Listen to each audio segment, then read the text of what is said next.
Yang terutama bagusnya itu memiliki niat lurus ya.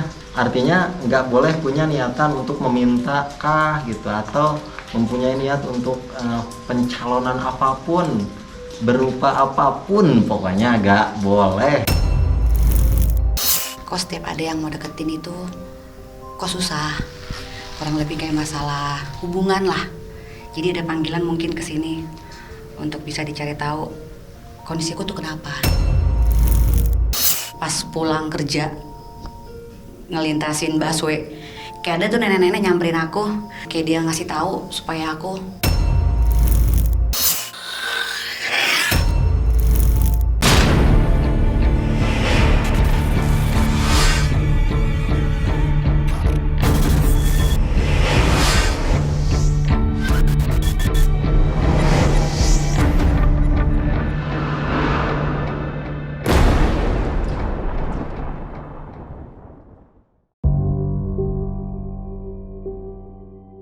masuk ke mulut Goa Keraton. Yang segera terasa adalah energi mistis yang sangat kuat. Seperti goa atau tempat-tempat keramat lain di kawasan Bogor, Goa Keraton juga bertalian dengan penguasa Pajajaran paling kondang, Sang Mahaprabu Siliwangi. Konon, Goa Keraton menjadi salah satu tempat Eyang Prabu melakukan ritual tapa brata. Itu yang membuat Goa Keraton memiliki aura positif, terutama untuk mereka yang sedang dalam suasana batin tidak menentu, akibat memiliki problematika tak terpecahkan. Dan kesinilah seorang perempuan asli Medan yang mengaku sulit bertemu jodoh. Lantas, apa yang dilakukan untuk membuang anasir sial sehingga pintu jodohnya terbuka? Lalu mengapa yang dipilih sebagai tempat ritual adalah Goa Keraton? Jangan dulu berlalu, masih akan banyak keganjilan terjadi di sini. Dan jangan lupa subscribe, like, share, dan komen agar tak ada yang terasa ganjil di sekitar Anda.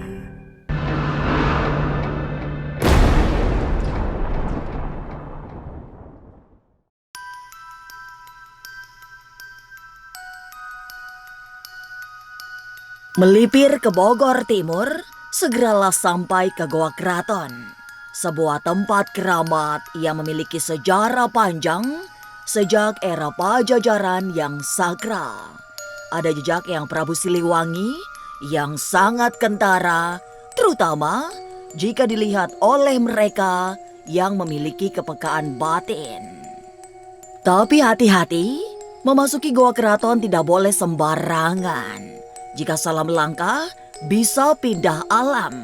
Sebab bukan hanya secara mistik, Goa Keraton sangat angker.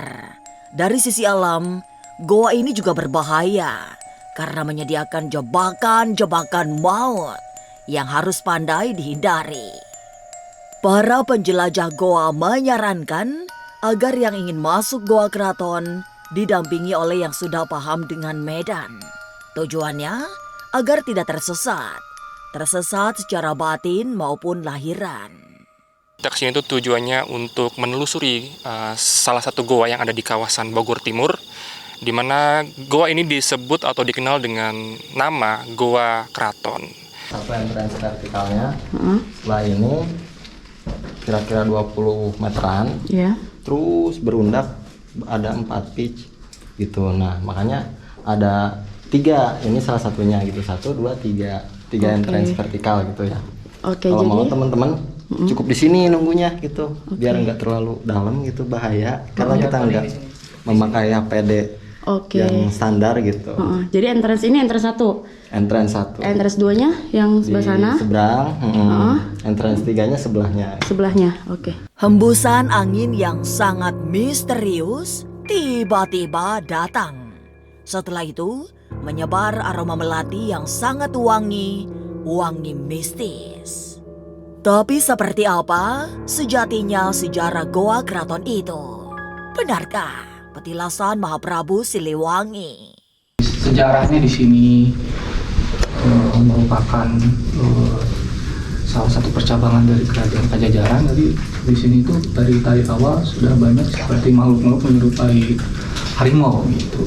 Dan perwujudannya di sininya selain harimau, di sini juga memang terdapat juga seperti orang-orang zaman dahulu gitu, yang memang mungkin dulu di sini tempat singgah juga Prabu Siliwangi. Jadi memang dengan kehadiran goa ini merupakan goa yang kalau menurut saya dari tadi pertama kita masuk sampai sekarang berada di sini itu memang goa-goa yang sifatnya leluhur gitu, leluhur yang memang mereka ini sejarahnya beraura positif. Jadi banyak seperti kedatangan kita ke sini kayak disambut gitu. Dan memang auranya bukan aura negatif, Bang. Jadi memang kondisi mereka ketika kesini memang mungkin ada sesuatu yang mereka ingin sampaikan. Seorang warga yang banyak beraktivitas di sekitaran Goa Keraton menjadi saksi pernah ada orang yang menghilang tiba-tiba setelah melakukan sebuah ritual gaib. Peristiwa itu menggemparkan warga Bogor karena sosok pria tersebut tak pernah ditemukan sampai saat ini. Ada suatu waktu sengaja untuk menginap di Goa Keraton ini, beliau tidur, namun keesokan paginya beliau menghilang entah kemana, dan itu menghebohkan warga sekitar gitu. Pantangannya yang paling utama itu nggak boleh memiliki niat hal negatif. Bagusnya itu memiliki niat lurus ya. Artinya nggak boleh punya niatan untuk meminta gitu, atau mempunyai niat untuk pencalonan apapun, berupa apapun, pokoknya nggak boleh. Berada di dasar Goa Keraton yang terasa memang merinding. Hawa metafisika sangat kuat dengan daya tampar sangat besar bagi mereka yang niatnya tidak lurus. Tapi benarkah aura positif di Goa Keraton bisa menjadi sarana buang semua energi kesialan? Jangan kemana-mana, tetap subscribe, like, share, dan komen agar tak ada yang terasa ganjil di sekitar Anda.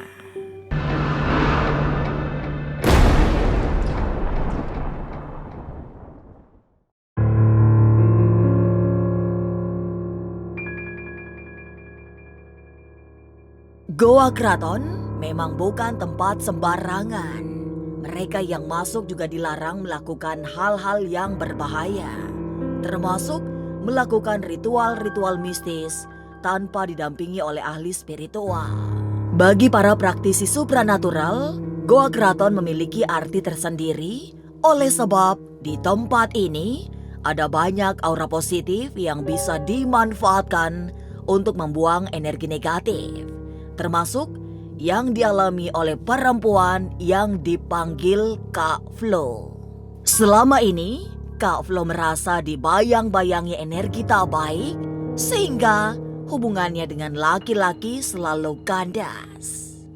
Aku kondisinya kok dibilang apes gimana kali ya? Kok setiap ada yang mau deketin itu kok susah. Kurang lebih kayak masalah hubungan lah. Jadi ada panggilan mungkin ke sini untuk bisa dicari tahu kondisiku tuh kenapa. Iya paling susah sih dapat cowok, susah sih dapat duduk. Gitu aja. Kalau untuk kejadian yang paling parah yang pernah Kak Flo alami itu apa? Kalau untuk kejadian, aku pernah dideketin sama cowok. Buat aku personalitinya udah cukup bagus. Di pertengahan jalan, nggak cukup lama, bisa buyar. Jadi aku suka bertanya-tanya, ada apa sih? Aku kenapa sih? Ajaib, meski berasal dari Medan, Kak Flo justru dituntun untuk memasuki Goa Keraton. Seperti apa naluri yang membawanya agar melakukan ritual-ritual buang sial di pusat kehidupan gaib Goa Keraton? Sebagai orang yang awam, apalagi tidak dekat dengan tradisi mistik, Kak Flo sangat terkejut saat ditemui seorang nenek misterius yang memintanya datang ke Goa Keraton. Pas pulang kerja, ngelintasin busway, kayak ada tuh nenek-nenek nyamperin aku, bilang ke aku tuh, kok muka aku gelap banget. Gelap banget. Jadi kayak dia ngasih tahu supaya aku pergi berkunjung ke gua ini. Dia menyebut di lokasinya. Di lokasi gue ini. Cuman aku berpikir, masa iya sih gue harus ke sini? Cuman ya udahlah, karena dari bisikan itu ada niat lah saya untuk ke sini.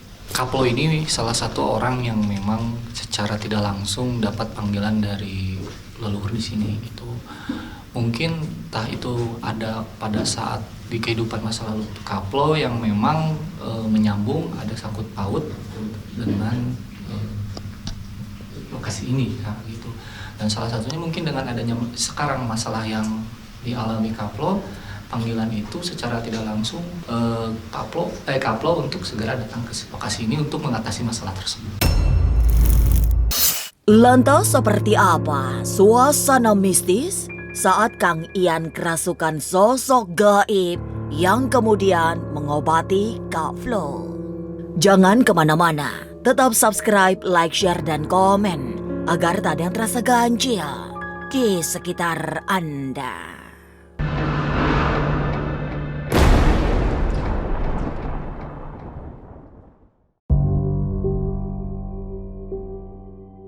Kedatangan Flo ke Goa Keraton sepertinya memang menjadi jalan keluar bagi problematika yang dihadapi. Terbukti, Kang Ian langsung bisa menebak apa yang sesungguhnya terjadi pada Flo.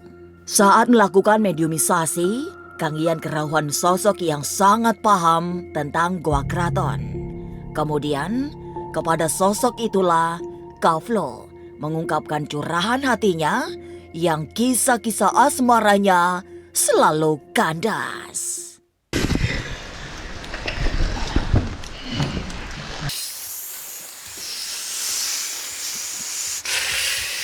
Patuh kan jadi dunungan kaulah. Gak apa-apa, beliau senang banget kita semua bisa silaturahmi ke rumah beliau gitu. Bisa kesini lah gitu. Punten Abah, Minta dibersihin aja, dibuang aura-aura jahat yang ada di saya ya, Bah ya. punten Bah, mundu tulung gitu. Jadi abdi sareng rencangan namina Kak Flo ieu hoyong dibersihkeun gitu ti aura-aura negatifna nu aya dina dirina Kak Flo. Karena Kak Flo ieu sebelumnya punya riwayat apa? Maksudnya Agak alasannya asmara tadi. Masalah asmara sih, Kak. Oh, masalah Jadi asmara dia ini gitu. kesulitan untuk mendapatkan jodoh karena semua lelaki yang deket nih tiba-tiba hempas gitu aja sih kan. Nah, Ice tong salah kaprah dongkap kaje. Kaulah lain susah. Camang geus jalurna masing-masing poe ieu waktos ieu aranjeun datang ka dieu emang mundut ti Gusti Allah tos waktuna aranjeun pendak jeung kami di dieu. Tong salah kaprah minta malen ka kaulah. Man memang ieu budak awewe teh kabancengan salah satu makhluk anu baheulana sok ngaganggu di alam kami oge. Meureun sok saijin ada kaulah tos rumaos nyaho eta saha makana meureun susuganannya suganan we urang ikhtiar nya urang meureun urang ditita indit eta makhluk ngan da ikhtiar ke bisa jadi sia-sia nih namun ayeuna itu dibarengan ku perbaikannya tina jero awak urang. Jero awak urang kudu dibenerkeun mah. Rek pengaruh setan, rek pengaruh jalma-jalma anu dolim, insyaallah namun jerona di urangna hade batur ge moal aya niatan hayang ngaganggu eta meureun kudu dititipkeun mah kitu meureun cuk. Dan proses menepis aura sial dilakukan Kang Ian dalam kondisi kerasukan sosok gaib penunggu Goa Keraton. Suasana terasa semakin mistis karena hawa di tengah goa menjadi semakin hangat. Banyak energi gaib yang berpendaran, tidak hanya yang positif, tapi yang bersifat negatif. Batu kan jadi dunungan kaulah.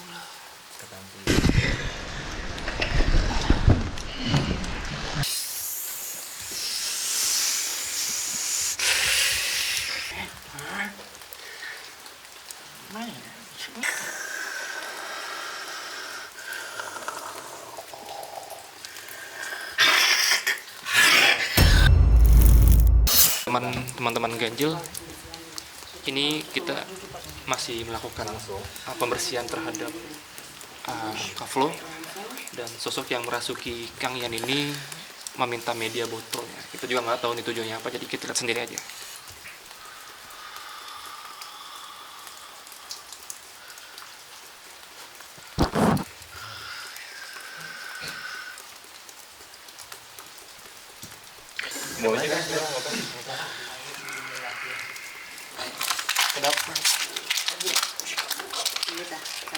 Boleh?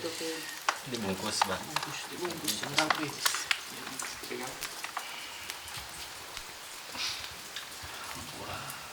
Kita kan kuno namun lain syariat no. Percaya ke ieu botol lain patem-batana makhluk kae anu karaya di dieu maya budak kawe ye sing bawa. Apa tadi kata? Ya mohon maaf karena makhluk yang seperti ini bukan tempatnya di sini. Terus botol ini dibawa sama si Kak Florinya ini.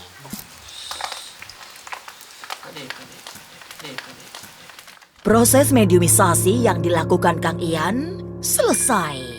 Bersama tuntasnya seluruh upaya pembersihan, Kaflo diminta membuang energi negatif yang sudah ditarik dari raganya dan dimasukkan ke dalam botol. Botol yang dibalut kain putih itu harus dibuang dengan cara khusus di sebuah tempat yang sudah ditentukan. Tidak boleh main-main karena botol tersebut memiliki energi negatif yang diambil dari raga Kak Flo. Kalau memang kita punya niat gitu, jangan mengandalkan beliau. Beliau pun perantara gitu. Kalau memang hajatnya si Teteh Flo ini katakan masalahnya Teteh Flo ini untuk membuang energi negatif, nah itu hakikatnya dari Tuhan Yang Maha Esa. Perantaranya lewat beliau.